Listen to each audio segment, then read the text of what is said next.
Welcome back. You here with Goldberg. Today we'll be talking about what disagreements I might have with a black pill, if any. Now, this image is not a plug. It just so happens that I could not find on Google a black pill picture that didn't have a silly, obnoxious watermark on it. So we'll just have to make do. Of course, it depends when we say black pill, what do you mean?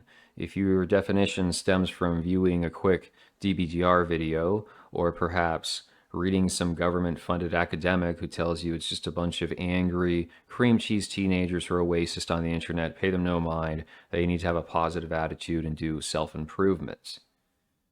Others will carry the water in that regard, so I've heard sissy black manosphereans go, if you're black, you can't be incel, which is interesting in the context of so many of these content creators like Face LMS, Mystery School, some who are no longer with us, Baraka, Renegade, of course, Savvy Guy is still active, Kent Blackpill, and then not as well known, but Ted Clayton. He's a 5'2" brother. He's got some very interesting takes on his experience with life, so check him out if you have the time.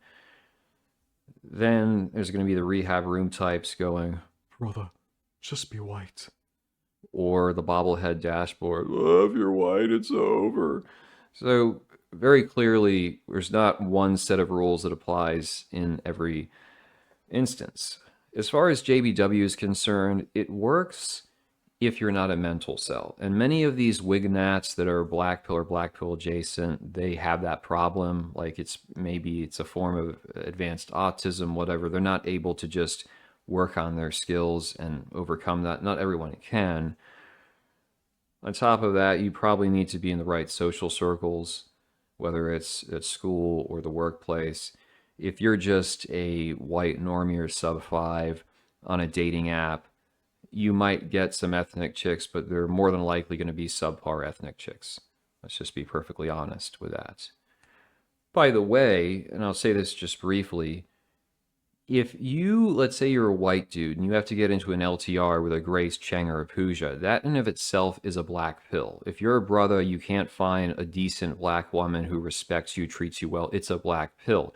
The very way we operate in the modern world, old cosmopolitan, people will try to rationalize the state that they're in. So you see this on Reddit with the soy princes who are always making excuses for Bumble or Hinge and how stupid the scenario is. Oh, I'll just do more self-improvement. I'll just try to beat the system. It's how people tend to function. But in the past, you didn't have to worry about all this stuff. Like Brother Decline says, you started out years ago, you were already betrothed or you got your wife at a young age. Probably not all men, but a larger proportion. And then you worked on your career. It wasn't all this, you've got to be a top OG gangsta, jacked in the gym, six-figure passive income, world traveler, amazing Instagram page just to get a 5. And you'll see it with the women that these PUAs and red pillars, tradcons settle with. Rarely are they attractive, and that says a lot. Of course, some people want to stay with the, oh, it's just about guys trying to get laid. And yeah, no problem. You find a 5'7" dude, trot him into a college party or a bar. He happens upon a girl who's liquored up and makes merriment. See, that debunks the black pill, bro. Well, you're going for low-hanging fruit, or should I say fupas. But it doesn't explain the broader phenomenon of inkwelldom in society and why it's becoming worse day by day. In prior generations, there were certain built-in guardrails or incentives that helped keep women with everyday garden variety schmucks. Some Shaniqua on Twitter recently went viral. She's going, your grandmammy only stayed with your grandpappy because she couldn't get a savings account. She hated his guts.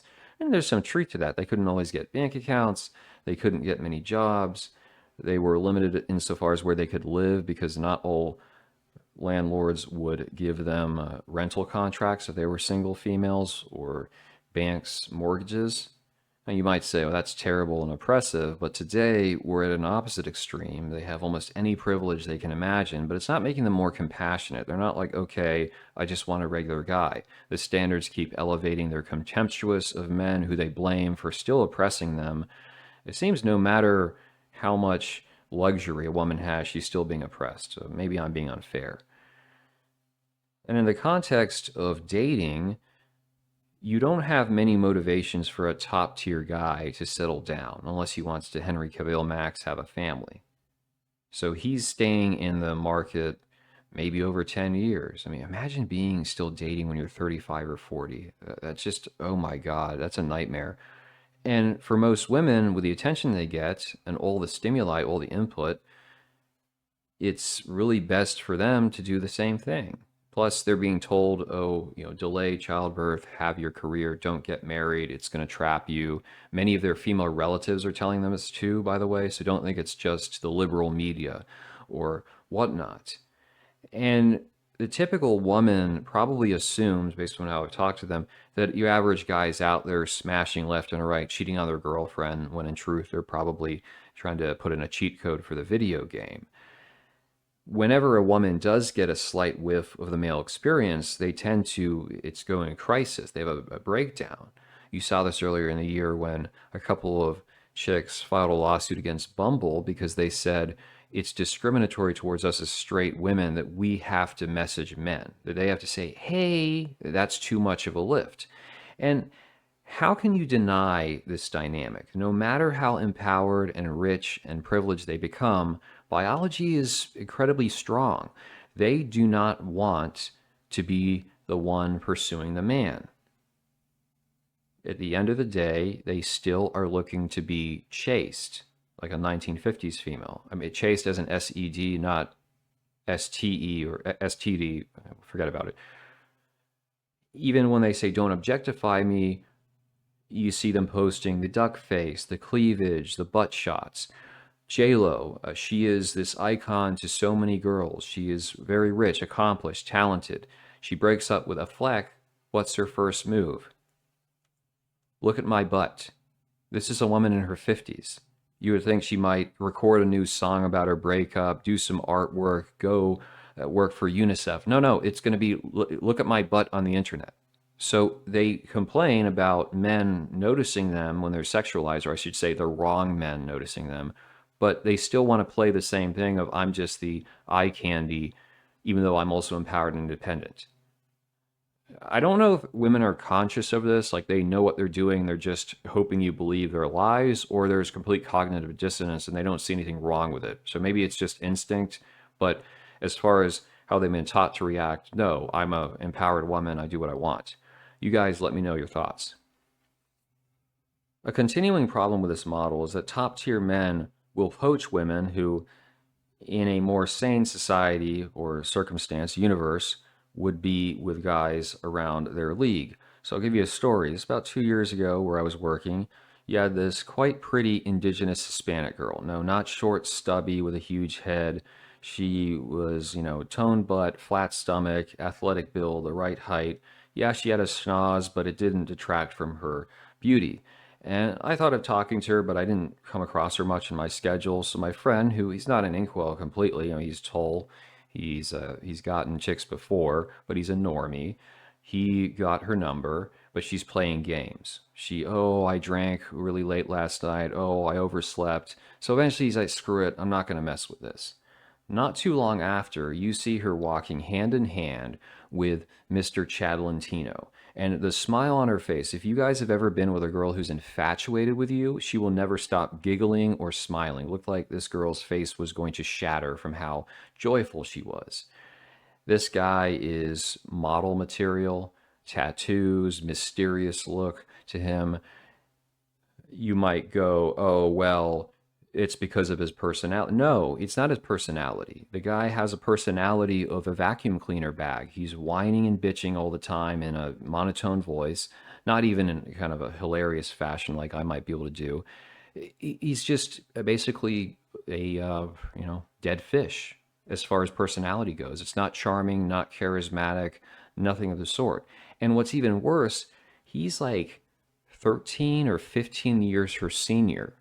So he's taking a quality woman that, in a more ideal state of affairs, she would be with maybe some Hispanic or white normie, and she's getting with a guy who's probably above her league, but this is the world we live in. So whether they get married or not, that's an option that is not there for another dude.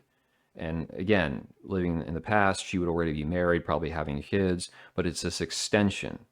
And it creates a big problem because glut of people, no one's really pairing up. It just gets worse and worse. And what is the government's solution? We're going to bring in a bunch of males into the country. How is that going to solve the birth rate crisis, the lack of family formation? Let me tell you, it's not. You're not going to have a democracy in future. You're not going to vote.